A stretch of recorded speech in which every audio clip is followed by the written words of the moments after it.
Hello guys, welcome to my channel. This is Arjun Ravichandra. ఇప్పుడే Raja Saab glimpse చూడడం జరిగింది. Directed by Maruthi and acted by మన darling Prabhas. Glimpse అయితే నాకు చాలా ఇంట్రెస్టింగ్ గా అనిపించింది. మారుతి ఈ టీజర్ కట్ చేయడంలోనే స్పెషాలిటీ ఆఫ్ డీటెయిలింగ్ చాలా చూపించాడు అనిపించింది. Prabhas looks and dressing style ఇంతకుముందు సినిమాలో లేని విధంగా చూపించారు. కానీ ప్రభాస్ ని కొన్ని యాంగిల్స్ లో చూస్తుంటే కల్కి మూవీలో టాటకర సాంగ్ లో ఉన్న ప్రభాస్ ని చూసినట్టు అనిపించింది. మేబీ అది సైముల్టేనియస్ గా షూట్స్ చేయడం వల్ల అదే లుక్ లో ఉండాల్సి వచ్చిందేమో Prabhas. But still no offence.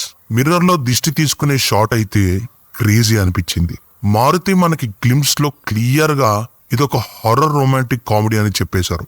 So దాని పరంగా చూసుకుంటే ప్రభాస్ చేతికి దేవుడు తాయెత్తు కట్టి ఉంటుంది. భక్తి ఉన్నవాడు అనుకోవాలా, లేక కాంచనా మూవీలో లారెన్స్ లాగా దయ్యాల వల్ల వచ్చిన భయం అనుకోవచ్చా?